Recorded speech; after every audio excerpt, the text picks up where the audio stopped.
안녕하세요. 오늘 저희가 함께 살펴볼 글은요. 기적과 성령의 현현이라는 글의 일부인데요. 이 글을 통해서 우리 안의 선택이 과연 어떻게 우리가 보는 현실, 또 뭐랄까 기적이나 삶과 죽음에 대한 인식까지도 만들어가는지 한번 깊이 이야기 나눠보려고 합니다. 네. 자, 바로 한번 들어가 볼까요?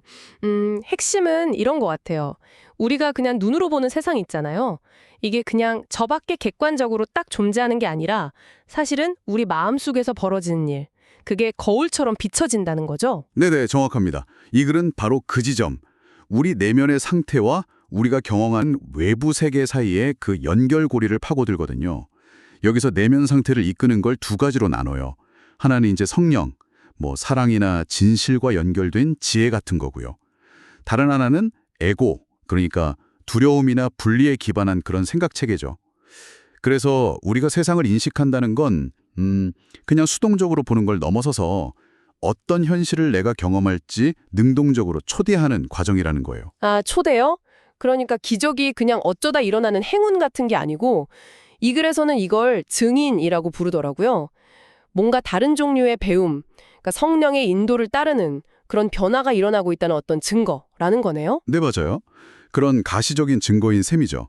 그리고 이 기적들을 어떤 상황에든 예외 없이 적용하는 법을 배우는 것, 그게 바로 이 글에서 말하는 실제 세계를 보는 길이라고 해요.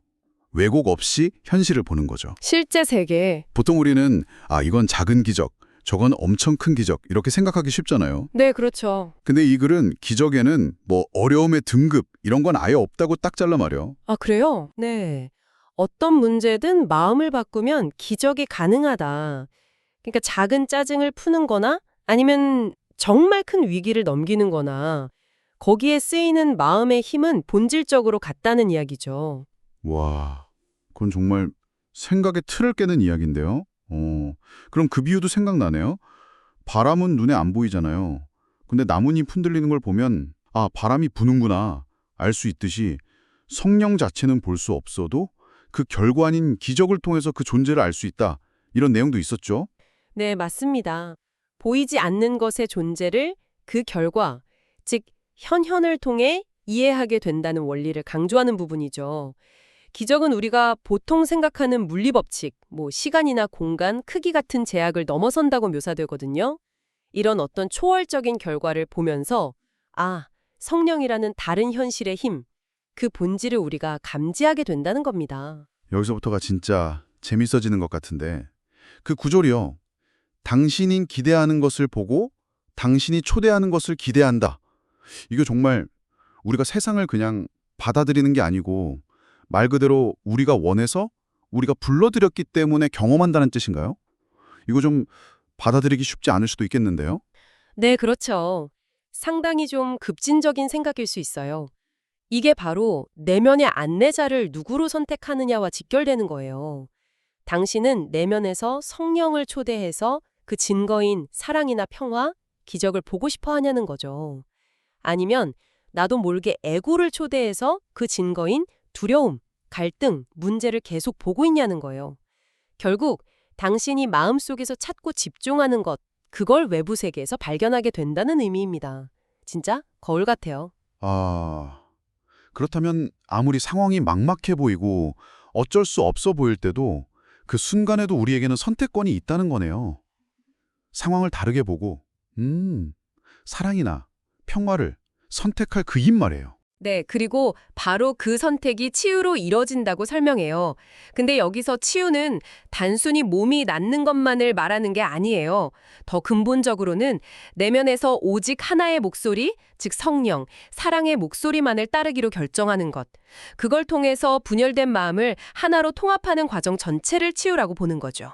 마음의 통합. 네, 세상이 혼란스럽고 막 분열되어 보인다면 그건 당신 내면의 목표가 아직 하나로 통일되지 않았다는 신호일 수 있다는 거예요. 두려움에 대해서도 아주 정면으로 다루던데요. 두려움은 우리가 내면을 볼 때 실제로는 없는 것, 즉 에고가 만들어낸 허상을 보기 때문에 생긴다고요. 이건 본래 평화 그 자체인 마음의 진짜 모습과는 완전 반대 상태인 거고요. 맞아요. 그리고 그 에고의 궁극적인 목표는 우리를 죄책감 속에 가두는 것이라고 아주 강하게 이야기해요. 우리가 뭔가 근본적으로 잘못했고 신성함으로부터 분리되었다는 그 믿음에서 비롯된 죄책감이죠. 이 글에서는 에고의 이런 의도를 심지어 사형 선고라고까지 표현해요. 우리 안에 평화를 죽이려는 시도라는 거죠. 사형 선고라 표현이 세네요. 네. 그래서 이 뿌리 깊은 죄책감을 알아차리고 놓아주는 것, 이게 치유의 핵심이라고 강조합니다. 그런데 여기서 또 약간 반전 같은 게 있잖아요.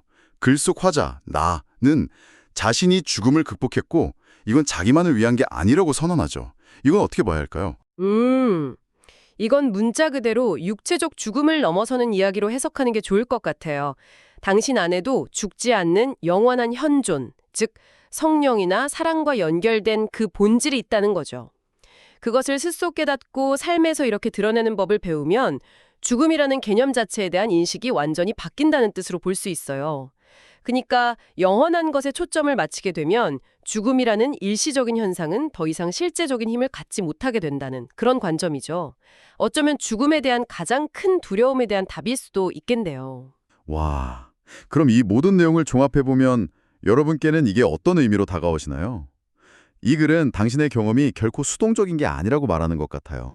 그쵸.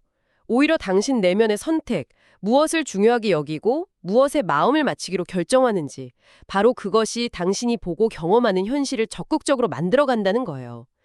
기적은 현실 법칙을 깨는 게 아니라 당신이 선택한 다른 종류의 현실이 드러난 증거라는 거고요. 네, 그래서 내면 작업이 그토록 중요하다고 계속 강조하는 겁니다.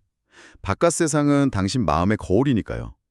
만약 여러분 주변에 계속 갈등이나 문제가 보인다면 이 글은 밖을 탓하기 전에 내 안에서 지금 어떤 초대장을 보내고 있지? 하고 살펴보라고 권하는 셈이에요. 세상을 부정적으로 판단하는 건 결국 내 안의 에고를 따라서 나 자신을 판단하고 단죄하는 것과 같다고까지 이야기하죠. 결국 핵심은 당신의 결정이 가진 힘을 깨닫고 사용하라는 메시지 같아요. 내면에서 사랑, 즉 성령의 안내를 따르기로 딱 결정하면 그 결과로 평화와 연결감, 그리고 이 글이 말하는 실제 세계의 증거들을 경험하게 될 거라는 어떤 약속처럼 들리기도 하고요. 네, 그렇죠. 그럼 여부요 마지막으로 이런 질문을 한번 던져볼 수 있겠네요. 만약 당신의 인식이 정말 내면 선택의 반영이라면 오늘 당신 마음속 초점을 아주 조금만, 정말 조금만 다르게 맞추는 것으로 당신 주변에서 보게 되는 증인들, 즉 경험하는 현실을 어떻게 바꿀 수 있을까요? 네, 한번 각자 곱씹어 볼 만한 질문인 것 같습니다. 이 흥미로운 생각들에 대한 저희의 이야기는 오늘은 여기까지 나누겠습니다.